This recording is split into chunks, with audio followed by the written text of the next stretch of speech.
Hello guys, welcome back to the channel. I hope you all are doing great.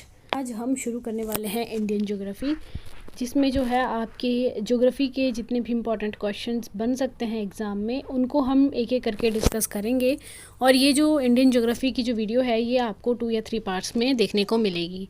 ठीक है, शाम तक जो है आपको करंट अफेयर्स की दूसरी वीडियो भी देखने को मिल जाएगी, पार्ट 2, जिसका पार्ट 1 जो है वो हम कल कर चुके हैं। आज करंट अफेयर का पार्ट 2 हम डिस्कस करेंगे। अभी फ़िलहाल आपके लिए इंडियन ज्योग्राफी के क्वेश्चंस लेकर हम आए हैं।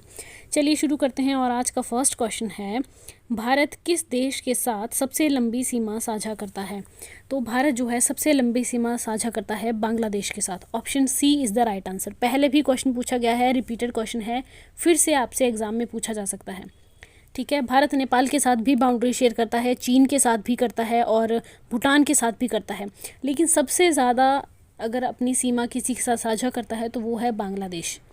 ठीक है, बांग्लादेश के साथ जो है वो भारत के कौन कौन से राज्य जो है वो बाउंड्री शेयर करते हैं? तो इसमें आपका आता है वेस्ट बंगाल, दूसरा है आपका मेघालय, एक है आपका असम और एक है त्रिपुरा। ठीक है, भारत के ये 4 राज्य जो है बांग्लादेश के साथ बाउंड्री शेयर करते हैं, ये भी आपने ध्यान रखना है। राइट, नेक्स्ट क्वेश्चन देखिए। यहाँ पर देखिए एक्सप्लेनेशन दी गई है। भारत की स्थलीय सीमा जो कि कितनी है वो आपको यहाँ पर बताया गया है, 15,106.7 किलोमीटर। ठीक है, जो कि 17 प्रदेशों के 92 जिलों के जो कि 92 जिलों में है। भारत सबसे लंबी स्थलीय सीमा जो है वो बांग्लादेश के साथ साझा करता है। भारत की जो जलीय सीमा है टोटल कितनी है? 7,516.6 किलोमीटर। ठीक है, इसमें जो है 13 राज्य हैं और केंद्र शासित प्रदेश जो हैं वो इसमें हैं। 13 राज्य प्लस केंद्र शासित प्रदेश भी इसी में हैं। और आपको बताया गया है कि भारत की जो स्थलीय सीमा है सबसे ज़्यादा बांग्लादेश के साथ शेयर करता है। कितनी शेयर करता है? 4,096 किलोमीटर। ठीक है, इतना आपने याद रखना है, अप्रॉक्सीमेटली 4,096 किलोमीटर। फिर चीन के साथ कितनी शेयर करता है? 3,488 किलोमीटर। फिर पाकिस्तान के साथ, उसके बाद नेपाल, म्यांमार, भूटान और सबसे कम जो है वो शेयर करता है अफगानिस्तान के साथ, 106 किलोमीटर। आई होप इतना क्लियर है। नेक्स्ट क्वेश्चन देखिए। निम्नलिखित में से किस दर्रे को भारत, चीन और म्यांमार का त्रिकोणीय संगम कहा जाता है? तो ये है आपका दीफू दर्रा। ठीक है, याद रखना है, option D is the right answer. Next question है, उत्तर प्रदेश के बाद भारत के किस जिले में रेल नेटवर्क सर्वाधिक हैं? ये क्वेश्चन भी रिपीटेड क्वेश्चन है, पहले भी हमने डिस्कस किया है ये। उत्तर प्रदेश के बाद भारत में सबसे ज़्यादा जो रेल नेटवर्क हैं वो है आपके राजस्थान के। Option A is the right answer. Next question है, भारत में सर्वाधिक वर्षा किस कारण होती है? तो आपको पता है अभी मानसून आने वाला है, आपको ये क्वेश्चन वैसे भी पता होना चाहिए। ठीक है, भारत का जो मानसून है वो कौन सा है? तो वो है दक्षिण पश्चिमी मानसून। ऑप्शन बी इसमें राइट आंसर होगा। दक्षिणी पश्चिमी मानसून के कारण जो है भारत में सबसे ज़्यादा बारिश जो है वो इसी कारण होती है। ऑप्शन बी इसमें आपका सही उत्तर हो जाएगा। ठीक है, नेक्स्ट क्वेश्चन है, भारत का पहला निजी बंदरगाह पीपावाव किस राज्य में स्थित है? भारत का जो पहला निजी बंदरगाह है कौन सा था पहला? वो था पीपावाव। ठीक है, ये कौन से राज्य में स्थित है? तो ये है आपका गुजरात में। ऑप्शन सी इसमें सही उत्तर होगा। नेक्स्ट क्वेश्चन है, तुलबुल परियोजना देश के किस राज्य में स्थित है? तुलबुल जो परियोजना है भारत की है, कौन से राज्य की है? तो ये है आपकी जम्मू कश्मीर की। ऑप्शन ए इसमें सही उत्तर होगा। ठीक है, यहाँ पर देखिए तुलबुल परियोजना जो है वो जम्मू कश्मीर के झेलम नदी पर है। ये भी आपने ध्यान रखना है, कौन सी नदी पर है? ये झेलम नदी पर है, जम्मू कश्मीर में झेलम नदी पर। ठीक है, इसका जो कार्य है 1987 में शुरू हुआ था। नेक्स्ट क्वेश्चन है, भारत में वनों का मुख्य प्रकार कौन सा है? भारत में कौन से प्रकार के वन पाए जाते हैं? उष्णकटिबंधीय शुष्क पर्णपाती वन, उष्णकटिबंधीय नम पर्णपाती वन, उष्णकटिबंधीय सदाबहार वन या उपोष्णकटिबंधीय वन? तो ये क्वेश्चन जो है अक्सर कंफ्यूज करते हैं, आपने ध्यान रखना है इसका। आपका ऑप्शन बी राइट आंसर होगा, उष्णकटिबंधीय नम पर्णपाती वन। नेक्स्ट क्वेश्चन है, भारतीय फसल प्रसंस्करण तकनीकी संस्थान किस स्थान पर स्थित है? तो भारतीय फसल जो प्रसंस्करण तकनीकी संस्थान है ये आपका है तंजावुर में। Option B is the right answer. Next question है, भारत के किस राज्य की समुद्री सीमा सबसे अधिक है? कौन सा राज्य है जिसकी समुद्री सीमा सबसे ज़्यादा है? तो ये गुजरात की है। ऑप्शन ए इसमें सही उत्तर होगा। कितनी है टोटल? तो इसकी जो टोटल सीमा है वो है आपकी 1214 किलोमीटर। ठीक है, नेक्स्ट क्वेश्चन है, निम्नलिखित में से कर्क रेखा किस राज्य से होकर गुजरती है? तो आपने याद रखना है, ये क्वेश्चन अक्सर एग्जाम में पूछा जाता है। ठीक है, और आपको कंफ्यूज भी किया जाता है इसी क्वेश्चन में बहुत ज़्यादा। तो सबसे पहले आपको ये पता होना चाहिए कि जो कर्क रेखा है ना ये भारत के 8 राज्यों से होकर गुजरती है। तो वो 8 राज्य कौन कौन से हैं जहाँ से ये गुजरती है? आपने देखा होगा अक्सर भारत के मैप में, भारत के बीचों बीच से एक रेखा जा रही होती है, वो है आपकी कर्क रेखा। ठीक है, तो 8 राज्य कौन कौन से हैं? सबसे पहले है आपका गुजरात, फिर आता है आपका राजस्थान, उसके बाद मध्य प्रदेश, मध्य प्रदेश के बाद छत्तीसगढ़, फिर झारखंड, फिर पश्चिम बंगाल, फिर उसके बाद आपका आता है त्रिपुरा और फिर आता है आपका मिजोरम। ठीक है, कितने हो गए? टोटल हो गए आपके पास 8 राज्य। यहाँ से होकर जो है आपकी कर्क रेखा गुजरती है। अब यहाँ पर पूछा गया है कि कौन से राज्य से गुजरती है, तो हमने देखा आंध्र प्रदेश तो आता ही नहीं है। ठीक है, आंध्र प्रदेश तो बिल्कुल नीचे है, आंध्र प्रदेश में से नहीं जाएगी। ऑप्शन ए जो है ये गलत है, आंध्र प्रदेश से नहीं जाती है। फिर आया आपका उत्तर प्रदेश, उत्तर प्रदेश में से भी नहीं जाती है। ठीक है, उत्तर प्रदेश जो है ना वो आपका ऊपर रह गया, मध्य प्रदेश में से जाती है लेकिन उत्तर प्रदेश में नहीं जाती है। फिर आपका महाराष्ट्र, महाराष्ट्र भी गलत है क्योंकि महाराष्ट्र भी नीचे हैं, कर्क रेखा से नीचे हैं। मध्य प्रदेश, यस, मध्य प्रदेश जो है यहाँ से आपकी कर्क रेखा गुजरती है, ध्यान रखना है आपने। ठीक है, 8 राज्य हमने डिस्कस कर लिए, कौन कौन से हैं? गुजरात, फिर राजस्थान, मध्य प्रदेश, छत्तीसगढ़, झारखंड, पश्चिम बंगाल, त्रिपुरा और मिजोरम, याद रखना है। राइट, नेक्स्ट क्वेश्चन देखते हैं। राउरकेला का नाम खनिजों के लिए प्रसिद्ध रूहर वैली से लिया है। रूहर वैली किस देश में स्थित है? खनिजों के लिए प्रसिद्ध है ये, रूर क्षेत्र भी से कहा जाता है। ठीक है, तो ये जो रूर प्रदेश है ना, ये जो रूर वैली है, option D is the right answer. Next question है, पांडिचेरी का माहे क्षेत्र किसके किनारे पर स्थित है? तो पांडिचेरी का जो माहे क्षेत्र है ये आपका अरब सागर की तरफ को स्थित है, option C is the right answer. Important question है, अक्सर कंफ्यूज करने के लिए पूछा जा सकता है। राइट, नेक्स्ट क्वेश्चन है, निम्नलिखित में से किस स्थान पर इंपीरियल मेरिटोरियोलॉजिकल रिपोर्टर की स्थापना की गई थी जिसका नाम 1875 में बदलकर भारतीय मौसम विभाग कर दिया गया? 1875 में नाम क्या कर दिया गया? भारतीय मौसम विभाग। ये जो आपका इंपीरियल मेटीरियोलॉजिकल रिपोर्टर है, इसकी जो स्थापना है ये की गई थी कलकत्ता में, option C is the right answer. Next question है, निम्नलिखित में से किस क्षेत्र में मक्का प्रमुख भोजन है? मक्का जो है वो कहाँ का प्रमुख भोजन है? तो ये आपका मध्य अफ्रीका का मुख्य भोजन है, ऑप्शन सी इसमें सही उत्तर होगा। नेक्स्ट क्वेश्चन है, भारत की पहली यूरेनियम की खान कहाँ है? भारत की जो सबसे पहली यूरेनियम की खानें हैं वो मिली है हमें जादूगोड़ा से। आपने जादूगोड़ा का नाम सुना होगा। ठीक है, झारखंड में पड़ता है आपका जादूगोड़ा की खानें, जो कि फेमस है किसके लिए? यूरेनियम के लिए। नेक्स्ट है, दामोदर घाटी परियोजना किन प्रदेशों में है? तो दामोदर घाटी जो परियोजना है ये है आपकी झारखंड और पश्चिम बंगाल में, ऑप्शन बी इसमें सही उत्तर होगा। नेक्स्ट क्वेश्चन है, भारत का पहला मिशन चंद्रयान कब लॉन्च किया गया? तो भारत का सबसे पहला जो मिशन था चंद्रयान, ये आपका लॉन्च किया गया था 22 अक्टूबर 2008 को, याद रखना है। ठीक है, 22 अक्टूबर 2008। नेक्स्ट क्वेश्चन है, निम्नलिखित में से क्या बिहार के सासाराम और रोहतास से राजस्थान के चित्तौड़गढ़ तक फैला हुआ है? कौन सी चीज़ है इनमें से जो कि बिहार के सासाराम से लेकर राजस्थान के चित्तौड़गढ़ तक फैली हुई है? अरावली है, विंध्य श्रेणी है, धारवाड़ है या कुदपाह व्यवस्था है? तो ये है आपकी विंध्य श्रेणी, option B is the right answer. Next question है, भारत बांग्लादेश के बीच सीमा पर फरक्का बांध परियोजना किस नदी पर है? भारत बांग्लादेश के बीच में जो सीमा है ना, वहाँ पर एक परियोजना है, एक बांध है, फरक्का परियोजना। ठीक है, इसको हम बोलते हैं फरक्का बैराज।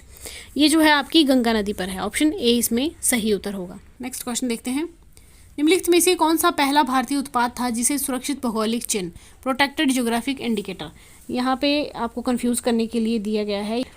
इसका आपका मीनिंग है जीआई टैग। ठीक है, कौन सा ऐसा पहला उत्पाद था जिसको जीआई टैग मिला था भारत का? तो वो है आपकी दार्जिलिंग की चाय। दार्जिलिंग कहाँ पर है? अभी पश्चिम बंगाल में पड़ता है दार्जिलिंग। ठीक है, ये भी आपने याद रखना है। नेक्स्ट क्वेश्चन देखते हैं, साबरमती नदी निम्नलिखित में से किस पर्वत श्रृंखला से निकलती है? साबरमती जो नदी है ये आपकी निकलती है अरावली पर्वत से, option C is the right answer. Next question है, भारत के भौगोलिक केंद्र होने के कारण निम्नलिखित में से किस शहर को 0 मील सेंटर कहा जाता है? इसका आपका सही आंसर होगा Nagpur, option B is the right answer. Nagpur कहाँ पर है? महाराष्ट्र में पड़ता है। ठीक है, ये भी ध्यान रखना, कहा जाता है 0 मील सेंटर। नेक्स्ट क्वेश्चन है, निम्नलिखित में से किस राज्य का जनसंख्या घनत्व सबसे कम है? तो सबसे कम जो जनसंख्या घनत्व है वो है अरुणाचल प्रदेश का। नेक्स्ट क्वेश्चन देखिए, निम्नलिखित में से कौन सी नदी अरब सागर में नहीं गिरती है? अरब सागर में नहीं गिरती है।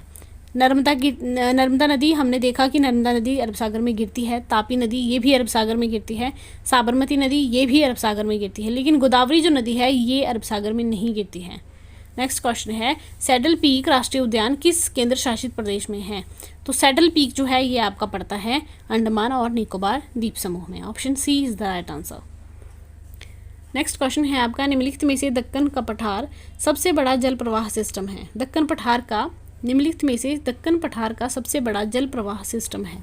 तो दक्कन का जो पठार है आपका, जो दक्कन प्लेट्यू है, उसका सबसे बड़ा जो जल प्रवाह सिस्टम है वो है आपकी गोदावरी नदी। ऑप्शन ए इसमें सही उत्तर होगा। नेक्स्ट क्वेश्चन है जोजिला दर्रा देश के किस राज्य में स्थित है?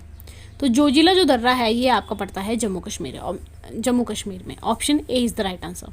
देखिए यहाँ पर जो आपके साथ क्वेश्चन डिस्कस किए जाते हैं वो इसलिए नहीं होते कि आप आओ चुपचाप वीडियो लगाओ, सुनो और चले जाओ, ठीक है। ये वीडियो इसलिए बनाई गई होती है ताकि आपको पता चले कि कौन कौन से टॉपिक जो हैं वो आपके एग्ज़ाम को लेकर इंपॉर्टेंट है, कहाँ कहाँ से क्वेश्चन पूछे जा सकते हैं। अब देखिए जैसे कि यहाँ पर क्वेश्चन आपसे जोजिला दर्रा पे पूछा गया था, तो हो सकता है कि भारत का कोई अन्य दर्रा भी जो आपसे एग्ज़ाम में पूछा जा सकता है, ठीक है। इसका मतलब ये बिल्कुल नहीं है कि आप सिर्फ जोजिला दर्रा ही पढ़ के जाओ कि यही आएगा, मैम ने बताया है, ऐसा नहीं होता। अगर आपसे दर्रे पे क्वेश्चन आपको डाला गया है इसका मतलब है कि दर्रे आपके लिए इंपॉर्टेंट है, राइट। तो आपको पढ़ना तो खुद ही पड़ता है और अपना स्कोर आप हमें कमेंट सेक्शन में बताते ही नहीं हैं, या फिर आपको क्वेश्चन आते ही नहीं है, या फिर आप जस्ट सुनते हो और चले जाते हो। क्वेश्चन को प्रैक्टिस किया करो। जब तक मैं आंसर देती हूँ उससे पहले आपके दिमाग में आंसर आना चाहिए, तभी आपकी पढ़ाई का फ़ायदा है, ठीक है। अगर आपको सिर्फ मेरा पढ़ाया हुआ ही सुनना है तो फिर आप एग्ज़ाम में बैठोगे ना तो आपको कुछ भी खुद से याद आएगा ही नहीं, खुद भी थोड़ी मेहनत करनी पड़ती है, ओके। इसलिए जब भी क्वेश्चन आप पढ़ो एक बार क्वेश्चन पढ़ लो। अगर आपको लग रहा है वीडियो थोड़ी ज़्यादा फास्ट है तो आप वीडियो को पॉज करो या फिर थोड़ा स्लो स्पीड में देखो। अगर आपको फास्ट लगती है तो क्वेश्चन पढ़ो आराम से, फिर उसका आंसर पहले खुद दिमाग में सोचो कि ये आंसर इसका हो सकता है, उसके बाद चेक करो कि क्या इसका आंसर यही है। उसी को रिवीजन कहते हैं, उसी को कहते हैं कि हाँ आपने टेस्ट लगा रहे हैं आप एक तरह से। यहाँ पर आप जितने टेस्ट लगाएंगे, आप जितनी गलतियाँ करनी हैं यहीं पर कर लीजिए ताकि एग्ज़ाम में कोई गलती ना हो, ओके। चलिए नेक्स्ट क्वेश्चन देखते हैं। तुलवुल परियोजना किस नदी पर है?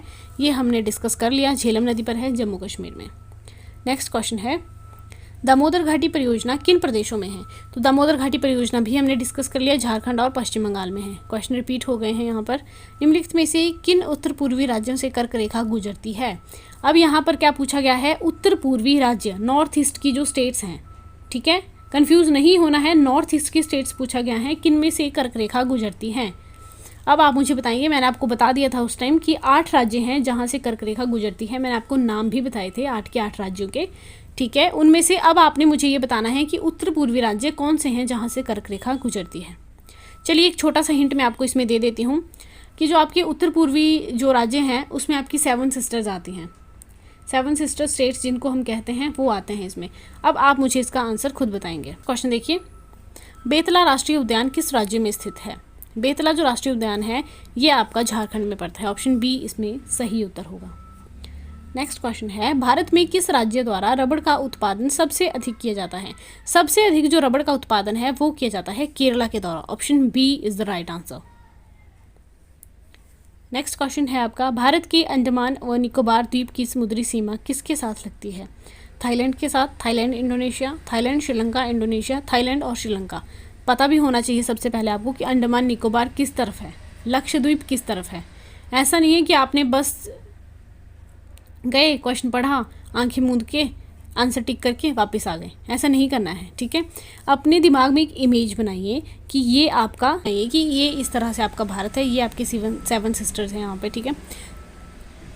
ये भारत का मैप है, तो आपने इमेज बनानी है कि अरब सागर किस तरफ है, इस तरफ है, और इस तरफ क्या है, इस तरफ है आपकी बे ऑफ बंगाल, बंगाल की खाड़ी, ठीक है। तो बंगाल की खाड़ी में आपके आते हैं अंडमान और निकोबार द्वीप समूह। तो यहाँ पर आते हैं आपके अंडमान निकोबार द्वीप समूह, और यहाँ पर जो अरब सागर है यहाँ पर नीचे आपके आते हैं लक्षद्वीप। यहाँ पर क्या आता है आपका, यहाँ पर आपका आता है लक्षद्वीप, ये भी आपने याद रखना है। तो अंडमान निकोबार जो द्वीप समूह है वो आपका इस तरफ आ गया। अब आप मुझे बताइए कि इसकी समुद्री सीमा किसके साथ लग सकती है? इसके बिल्कुल नीचे एकदम क्या है, थाईलैंड है, इंडोनेशिया है, या फिर थाईलैंड श्रीलंका इंडोनेशिया है। श्रीलंका तो बिल्कुल अलग रह गया, श्रीलंका के साथ तो ये बाउंड्री शेयर नहीं करेगा। तो किसके साथ बाउंड्री शेयर करेगा? थाईलैंड और इंडोनेशिया के साथ। Option B is the right answer. Next question है, सिंधु नदी किस पर्वत श्रेणी से निकलती है? सिंधु जो नदी है ये आपकी निकलती है कैलाश श्रेणी की उत्तरी ढलान से। Option C is the right answer. Next question है, सुंडा ट्रेंच किस सागर या महासागर में स्थित है? तो सुंडा जो ट्रेंच है ये आपका हिंद महासागर में पड़ता है। ऑप्शन ए इसमें आपका सही उत्तर होगा। नेक्स्ट क्वेश्चन है, क्षेत्रफल के आधार पर भारत का सबसे बड़ा भौगोलिक हिस्सा कौन सा है? भारत का सबसे बड़ा भौगोलिक हिस्सा क्षेत्रफल के आधार पर हिमालय पर्वत श्रृंखला, थार मरुस्थल, दक्कन का पठार, भारत के उत्तरी विशाल मैदान। तो वो है आपके दक्कन का पठार। क्षेत्रफल के आधार पर अगर हम देखिए तो सबसे बड़ा जो भौगोलिक हिस्सा है वो दक्कन का पठार ही है। ठीक है। नेक्स्ट है, बांग्लादेश की जमुना नदी को भारत में किस नाम से जाना जाता है? ये आज का हमारा लास्ट क्वेश्चन रहेगा। बाकी के जो बचे हुए क्वेश्चंस हैं वो हम कल डिस्कस करेंगे पार्ट 2 में आपके। ठीक है। बांग्लादेश की जो जमुना नदी है इसको भारत में किस नाम से जाना जाता है? बांग्लादेश में जमुना कहा जाता है और भारत में क्या कहा जाता है? Brahmaputra. Option C is the right answer. Brahmaputra को बांग्लादेश में क्या कहा जाता है? जमुना। और भारत में क्या कहा जाता है? ब्रह्मपुत्र। ठीक है। इसी प्रकार अगर हम गंगा की बात करें तो भारत में क्या कहा जाता है? गंगा। और अगर बांग्लादेश में चली जाती है जब गंगा तो वहाँ पर क्या कहा जाता है? पद्मा। ये भी आपने ध्यान रखना है। राइट। तो ये थी आज की छोटी सी वीडियो। आई होप आपको अच्छी लगी होगी। अच्छी लगी हो तो लाइक शेयर करना अपने और कमेंट सेक्शन में अपना फीडबैक ज़रूर दीजिएगा। अपना स्कोर हमें कमेंट सेक्शन में बताइएगा। मिलते हैं नेक्स्ट वीडियो में। तब तक के लिए bye bye guys, take care.